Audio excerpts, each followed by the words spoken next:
My name is maRia Bodmann, and I play Balinese and Javanese gamelan music from Indonesia.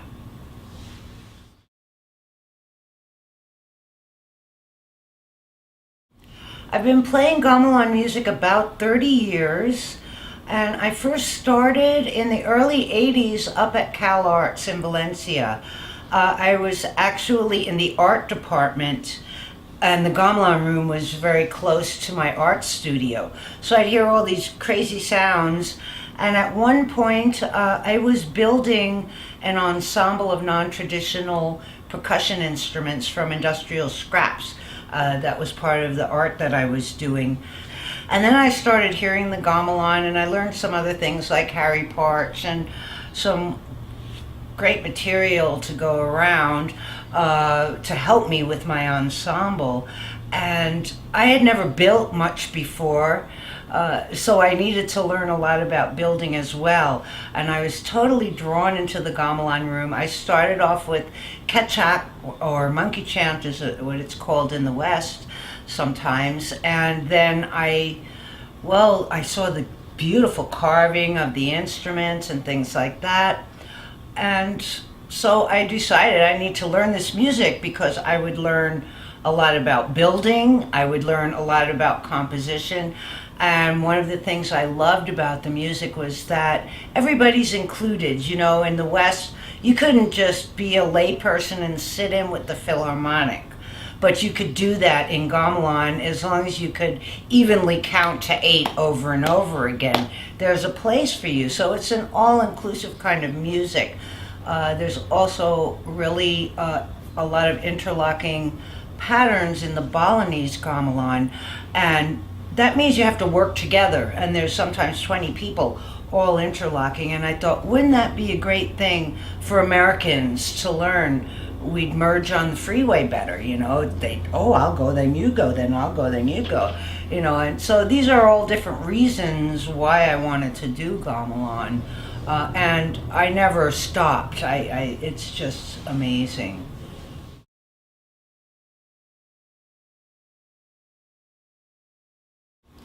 At Cal Arts, I studied with Nyoman Wenton, who's still there actually and doing great.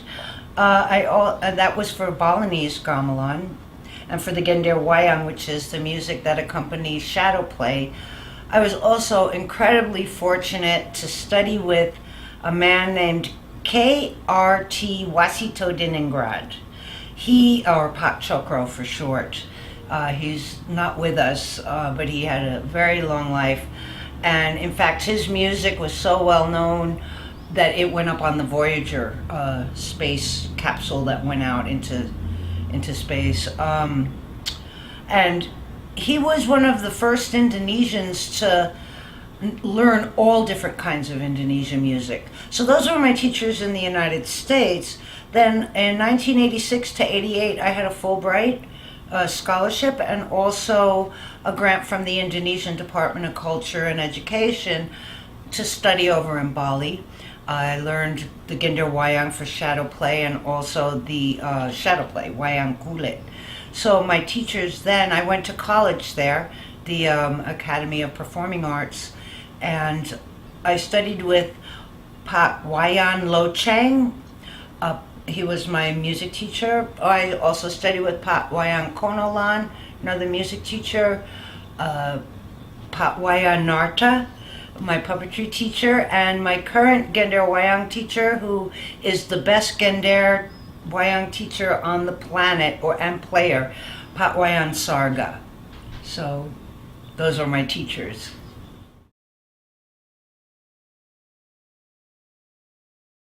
I play Gender mostly. Gender, it's spelt like gender, but pronounced Gender. A Gender means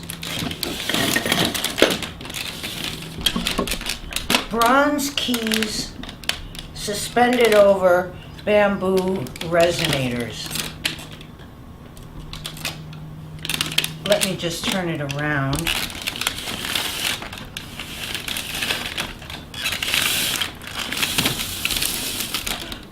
Some of you may have seen gamelan played before, and you might have seen it played with one hand with a mallet that looks like a horn with a pointed tip. And you would play like this.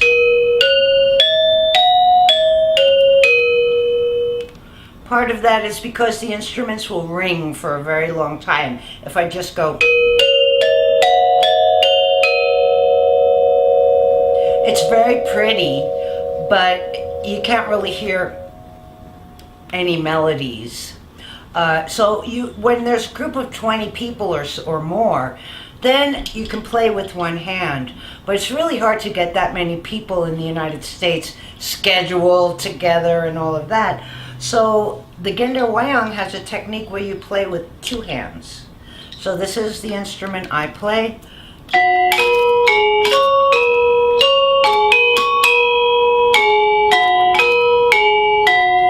Often my right hand will be playing a melody and my left hand will be playing an interlock.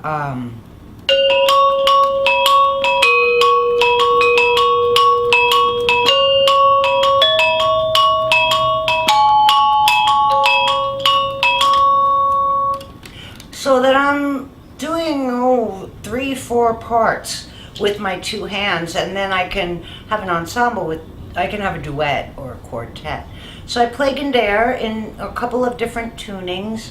I also play a bamboo flute called the suling, and then I do the Wayang Kulit. So those are my main. I also play a bamboo xylophone.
Okay, and if you don't mind, I would like to say a little bit about my background as well, because that's partly how I found out about all of this.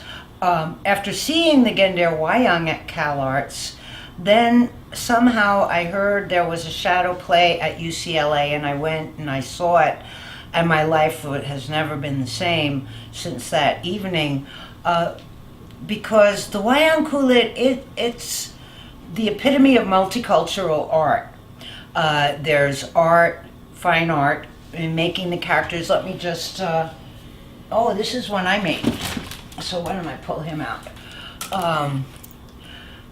They're made of rawhide, kind of untanned leather, and they're carved with tiny little chisels from very, very teeny weeny to about maybe 1/4 of an inch is the biggest one.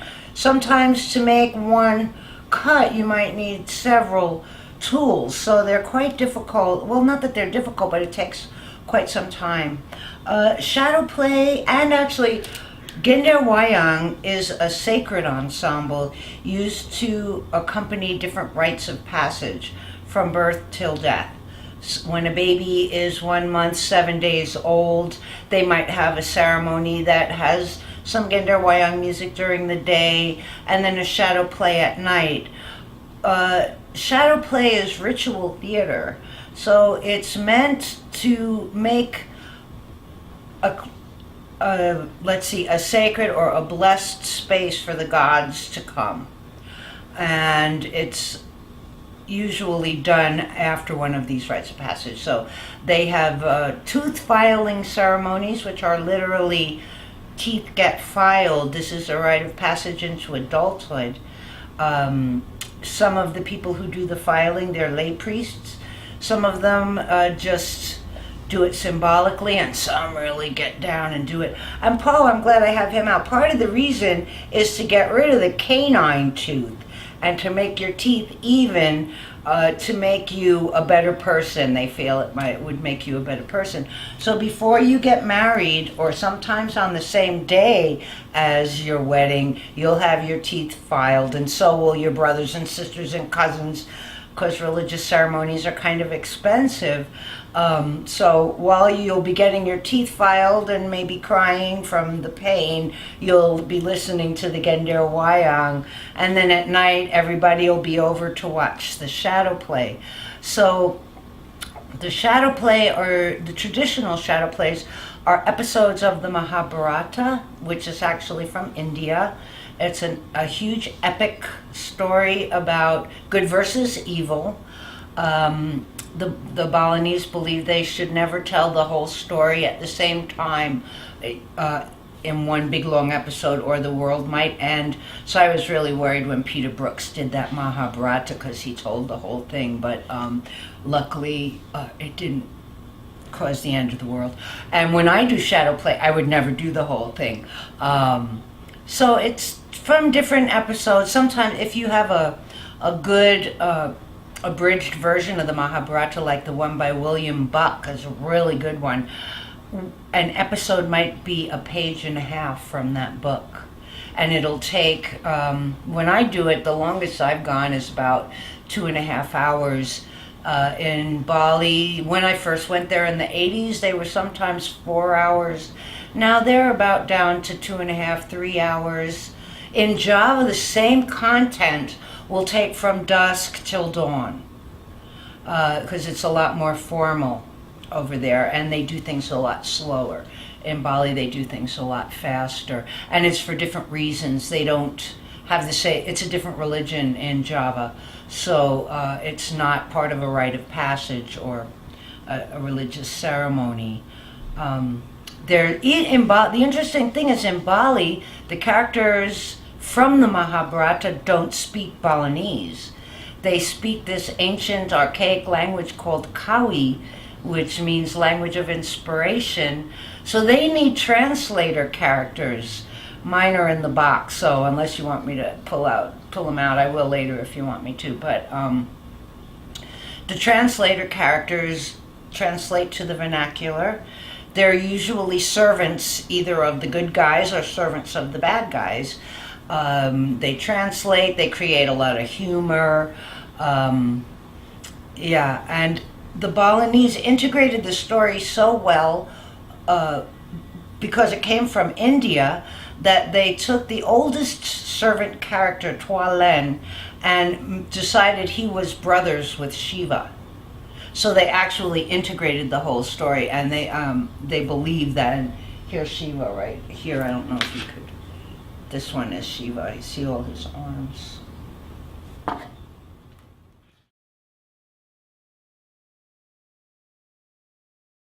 Oh, sure. I could talk for a long time about that. My experiences in Bali were just incredible. It changed my life forever.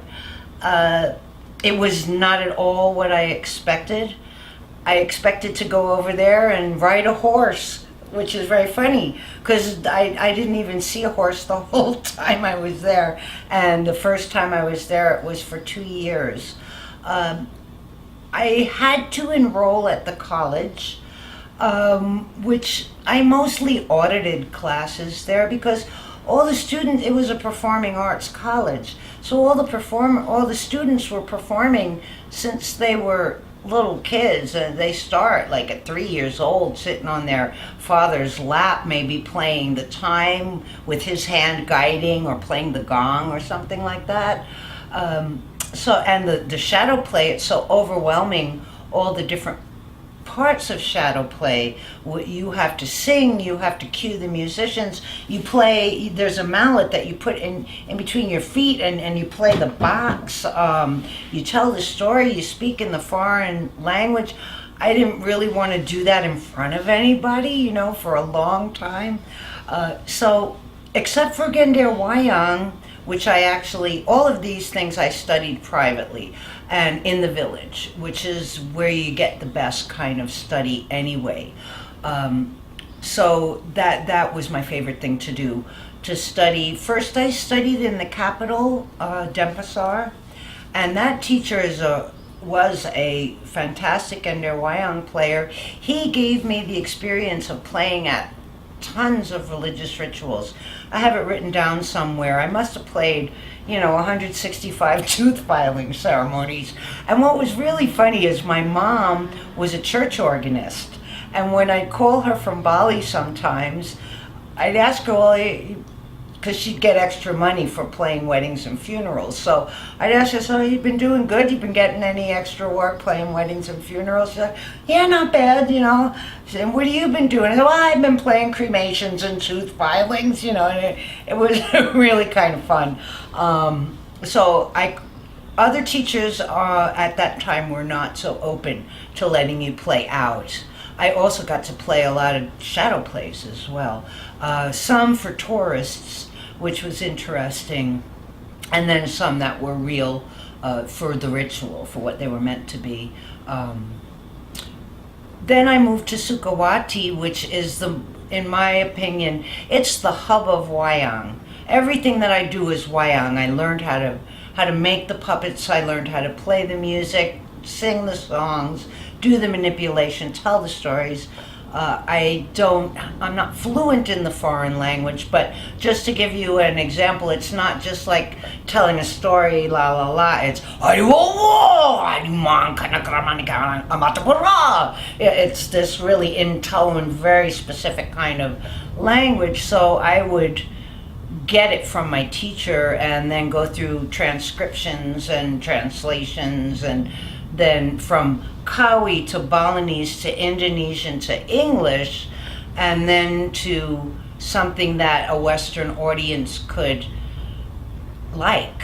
Because sometimes it would be, my Lord Shiva, now I will translate to you the words of my Lord Arjuna. And it just is too long and formal for a Western crowd. I had a fantastic time learning all this. So Sukawati is the home of the best shadow puppeteers, or shadow artists as I like to call them, in the world. So I quickly moved from Denpasar to Sukawati. The music is also the most embellished and the most difficult and really cool. So it was fantastic.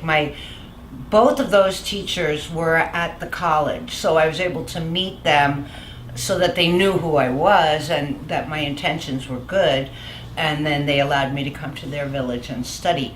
One of the things that was a little difficult is everything I do is male art. Now they're opening up, but back then male foreign students had it a lot easier than I did, because my teacher would just give him everything, my puppetry teacher. I had to ask questions, and I didn't necessarily get everything. But after a certain point, he realized that I meant this, and I was going to come back to America and spread this. And then it was cool. And now, I heard him once, another time, not my first time, but because I've been back a lot of times. I heard him, he took me to dinner at this little sidewalk cafe place, and some man said, who's that white chick you're with, and he said, oh, she's a Dalong, she's a shadow artist, and it's just her skin that's white, she's one of us. And I nearly cried, because it's like, that's the best kind of compliment you could ever get from somebody. So that was my favorite part, and I go back. I was just there twice last year. I still play ceremonies.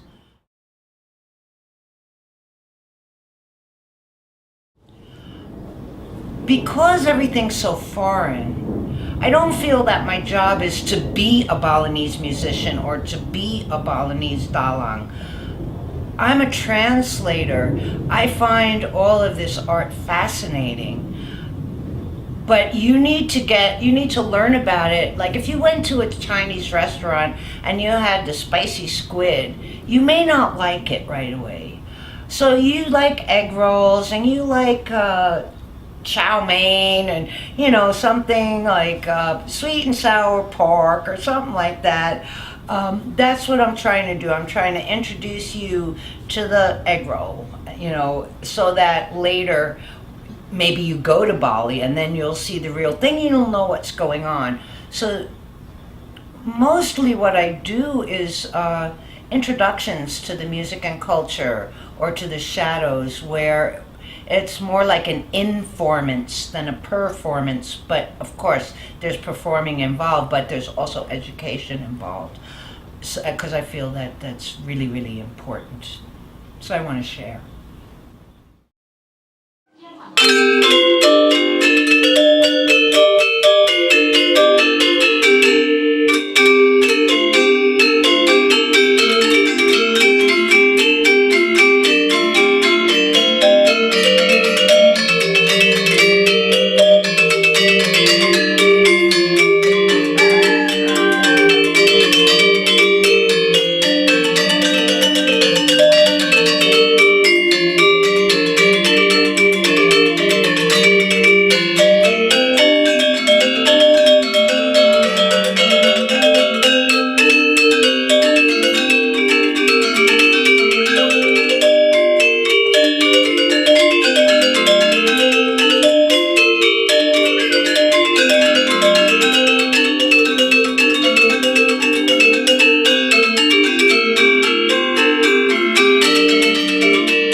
There's a lot of gamelan and dance, and not so much shadow play, but gamelan and dance that goes on in different universities around the country. So in fact, just this past weekend there was a big spring music festival up at Cal Arts, and they had dance dramas, one from Java, one from Bali, with American students playing the gamelan, and American students also dancing, but the main characters are Indonesian. It's really difficult stuff. So it's used in universities a lot. It's used in festivals. I tried to convince my dentist to have us come play Gender Wayang because it's good for teeth filings, tooth filings, but he wasn't really interested in that. We play weddings sometimes. Which is really pretty to have some kind of gamelan music at a wedding. Music festivals that aren't part of a university, like the Eagle Rock Music Festival. But I'd say the number one would be schools, universities. We have a program that sometimes we bring to elementary and high schools, but basically it's education. One of the things that Bali and Beyond, which is my company, has done is different kinds of residencies. We have traditional music residencies where we were teaching California music students, high school aged, how to play gamelan.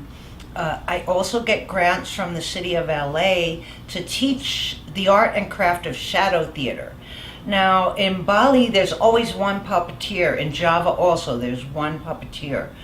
But it's really hard. I mean, it's such an involved, as I was saying before, such an involved art form that you have to have a very dedicated person to want to learn that, and that wouldn't go for like a residency. That just wouldn't work. So I developed a residency where I could have 20 or more participants, and they learn how to make a simple character. Then we write our own story. They learn how to manipulate. They design their own characters, and then we choreograph a show and do it to live music. And I just had one recently. That's why I thought I'd bring it up, because not only bringing the tradition, but also showing where you can take the tradition. And as long as I'm on that part of it, another main mission of Bali and Beyond is to not only share this incredible culture with Westerners and Americans, but also bring it to Americans in a way that they could really experience it the way that a Balinese could. So with that in mind, in the late 90s, my partner Cliff Diarmont and I created what we called Alice in the Shadows, which is a psychedelic rock and roll shadow play with Alice in Wonderland as the story. Didn't edit out any of Lewis Carroll's words. Done in 3 episodes. I've done 2 out of the 3 episodes. I've made 65 characters. I still have another 25 to make to actually complete it. Started at the end of the book and worked our way back, which I thought Carol would just love. And most of the music is Beatles, Jefferson Airplane, Doors, anything that, a lot of John Lennon, anything that would be Alice related. And this way Americans could get the feeling, because in Bali, when they go to see a shadow play, the way that it works is there's a big overture in the beginning of music, and during the overture, the shadow artist takes out all the characters. There's about 175 characters in a set. And the ones he's going to use that night, he puts on the screen, and he puts the other ones aside. And then he takes them all off again in the order of appearance from last till first. The Balinese know these stories so well that by noticing which characters are left on the screen, like the last 3 to 5, they'll know what episode is going to be performed. So I couldn't get necessarily that close, but everybody knows Alice in Wonderland, even if it's only from Disney's account. Everybody knows the Beatles, the Doors, and so they knew the music, they knew the story, and if they didn't know the jokes because they were too Victorian, I translate them. And I added nonsense, because nonsense was a major part of Carol.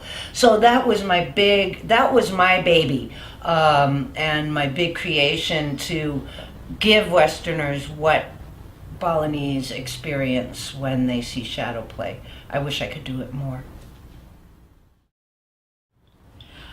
I'm going to play part of a very sacred piece for you now. It's almost never heard here in the United States, and it's part of a very special ritual, Wayang. The name of the piece is Runda.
If you have any questions or would like to know more about Bali, Gamelan, Wayang Kulit, or Bali and beyond, feel free to send me an email. That's really the best way to reach me. My email address is maria, MARIA, at balibeyond.com. That's BALI beyond.com. You could call me at 818-837-9485. Thank you.